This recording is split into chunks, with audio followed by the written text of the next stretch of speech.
Stay back, stay back, stay back. No, I can't let you down. It's too dangerous. Stay back, stay back. It's 1902. 1902. I'm sorry. I keep reliving that fateful day in 1902. I'll never forget that day. Let me tell you about that. But first, let me introduce myself. My name is John Nimmo. I was born on New Year's Day, town just south of Glasgow in Scotland, in 1850. I came to America and I settled in Nevada and started working in the mines. In 1882, I came to Park City. Right away, I saw the beautiful Maggie Gray and fell in love, and so married her in 1883, and we ended up having 4 children. But I was well respected. I worked in many of the mines in Park City, worked at the Ontario, worked at the Daly West, the Daily Judge, and even the Little Bell. And I was well respected, and my name was well known in the community. In fact, people from other mining companies would come and ask me my opinion. And everything was going along well until that fateful day. My name will always be associated with the Daly Mine explosion, July 15th, 1902. Now, I wasn't at the mine at the time, but here's what I heard. Hennessy, the night shift boss, decided that he was kind of checking out the areas, and all of a sudden he heard what he thought was an explosion.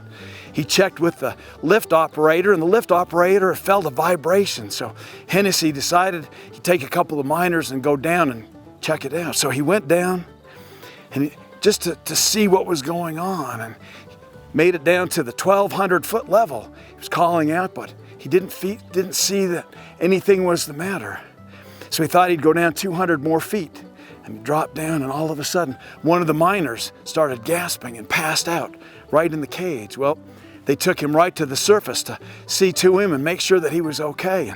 And Hennessy went back down, calling and seeing if he could see anybody else. Finally, when they got down to the 1,400-foot level, they saw the first body. Well, it was an hour since he had heard that explosion till they could get that first body up onto the surface. Well, they called me, and of course I came right to the mine as fast as I could. I dropped down the lift and went down to the 1,400-foot level, and that's where we saw the first bodies, and we smelled the gas. Well, we called for help. We called for the other miners to come in. We called for the townsfolk to come, but we just found nothing but bodies and could smell the gas. And so for the next 5 hours, we worked continuously, bringing them to the surface, bringing up the survivors and bringing the bodies of the dead. But I was beginning to worry about the safety of the mine and the gas that was coming up.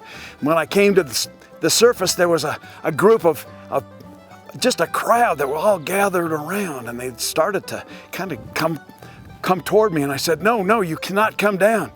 You can't. It's too dangerous. I will not let anybody down. So at 6 o'clock, I shut down the whole operation. I just said, no more people. It's too dangerous. No one else can come down. Well, turned out little Johnny McLaughlin had already gone down. He was a rescue volunteer, and he'd gone down but hadn't come back up. Some of his Irish friends came and they said, we want to go down and save Johnny. I said, no, I said it's closed. No one else. Well, they grabbed me. They pulled me down, and 2 of them went down to try to find Johnny. They said, we know right where he is. So they went down. Well, they found him and brought him up, but he died right there on the ground. Well, the crowd went crazy. They were starting to scream, and they were yelling, lynch him, lynch him. And all because I wouldn't let them go down and save Johnny. I was worried about their safety. I didn't want to have anyone else die. Well, a coroner's inquest was held.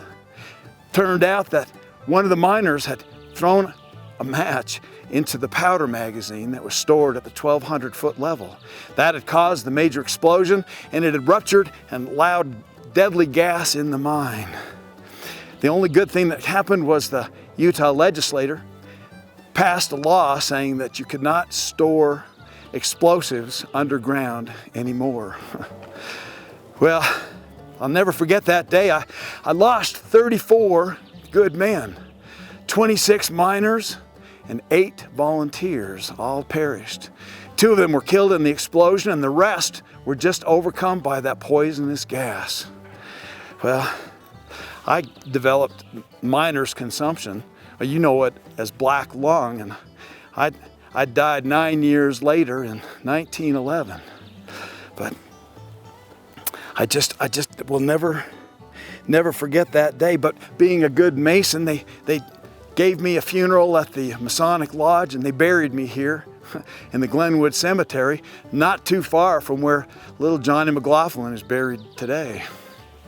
But I'll never forget that day. I'll never forget that day in 1902. 1902, wait, stay back, it's too dangerous, you cannot come down, no, nobody, stay back.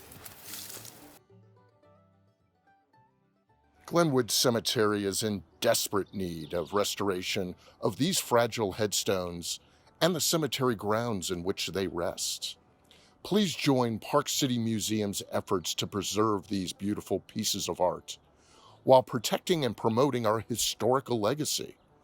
Donate by visiting the website below and be a part of keeping Park City's history alive.